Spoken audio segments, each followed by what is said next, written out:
Throughout the history of Mohammedan Islam, they either converted the holy places of the conquered peoples or destroyed them. They also deliberately desecrated cemeteries and shrines of others. Why, if Mohammedan Islam is peaceful and understanding, did they do so? Our series has made it crystal clear that Mohammedan Islam is not what its followers falsely claim it to be. We have demonstrated in chapter after chapter, using only their own books and scripture as references, that Mohammedan Islam is first and foremost not a religion but a cult belief system. The cult of Muhammad, since all his followers have to emulate his sunnah, that is, his actions, thoughts, instructions and deeds. Mohammedan Islam, as we have amply proven in our series, is a bigoted, racist, hate-mongering, war-mongering, unjust, immoral and hence ungodly belief system. Mohammedans are regularly able to deceive ignorant and unread people by telling them that the Quran forbids aggression, that the Muslims are only defending themselves. Really? Can they show us how, where and when the Hindus attacked them? Or the Spaniards, Italians, French, Armenians, Egyptians, North Africans, Chinese, Buddhists, etc., etc., did the same? As his clones, his followers must ape and emulate Muhammad's claims that the Quraysh, the Christians, or the Judaized Arabs were also aggressing or intending to attack him. Ladies and gentlemen, please be aware of the following very simple facts that invariably escape the attention of most people but are actually pregnant with meaning and logic. Muhammad and his followers, the Arabs of the Hijaz especially, were among the most illiterate, superstitious, unlearned and uncivilized people in the area of what we call now the Middle East, even though they were surrounded by three of the most important civilizations in human history: the Sassanid Persian, the Byzantine Christian, and the Coptic Egyptian. Hence, the hordes of Arabian Mohammedans who conquered these civilizations needed to have mosques to pray in. Since they could not build a proper house, let alone an imposing mosque, they very conveniently took over the holy places of the conquered peoples and transformed them into mosques. They did so with the magnificent cathedrals of the Christians, the synagogues of the Jews, and the temples of the Zoroastrian Persians. They deliberately and systematically destroyed and desecrated an enormous number of outstanding Hindu and Buddhist temples and built their mosque on their sacred land instead. The reason why, after looting the enormous wealth of the Hindu and Buddhist temples, they demolished them should be simple to understand. These temples harbored human and animal figures and sexual displays, all of which are prohibited by Muhammad's joyless, heartless and artless sunnah. It was Muhammad after all, and as usual, who was the first to start the process of initiating the desecration of graves and graveyards of so-called unbelieving or disbelieving kuffar. Sahih al-Bukhari, Hadith 3.92, narrated by Anas bin Malik. The Prophet came to Medina and ordered a mosque to be built and said, "O Bani Najjar, suggest to me the price of your land." They said, "We do not want its price except from Allah." That is, they wished for a reward from Allah for giving up their land freely. So the Prophet ordered the graves of the pagans to be dug out and the land to be leveled and the date palm trees to be cut down. The cut date palms were fixed in the direction of the Qibla of the mosque.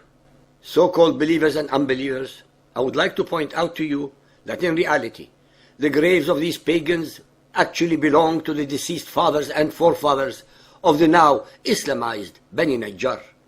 Nothing whatsoever sacred that does not belong to the Mohammedans cannot and will not be violated and or desecrated by tolerant and peace-loving Mohammedan Muslims, even if it were their own heritage.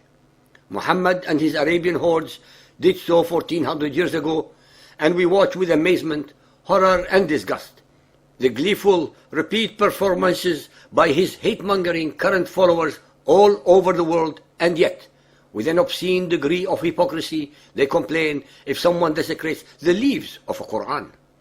The Dome of the Rock was built by the Arabian Umayyad Caliph Abd al-Malik from 688 to 691 AD. It was not intended to be a mosque, but a shrine for pilgrims. It was built upon the holiest shrine, land of the Jews, the Temple Mount of Jerusalem, where the original Temple of Solomon used to be. Another of the earliest examples of this kind of sequestration and occupation was in Damascus, Syria, where in 705, once again the Umayyad Caliph Abdul Malik took this time the church of St. John from the Christians and had it rebuilt as a mosque. The Umayyad Mosque, also known as the Grand Mosque of Damascus, is one of the largest mosques in the world and one of the oldest sites of continuous prayer since the rise of Islam. A shrine in the mosque is said to contain the head of John the Baptist. Overall, Abdul Malik is said to have transformed 10 important churches in Damascus into mosques. In Syria also, the Church of Job was converted to a Sheikh Saad Mosque.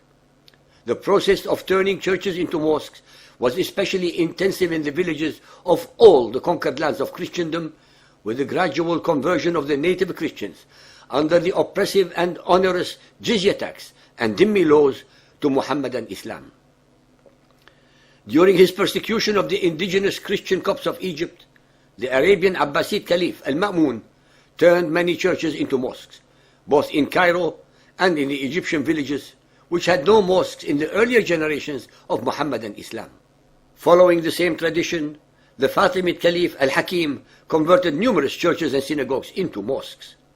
In Spain, many earlier Visigothic churches that had been built on the location of Roman temples were converted into mosques. The chief mosque in Palermo was previously a church.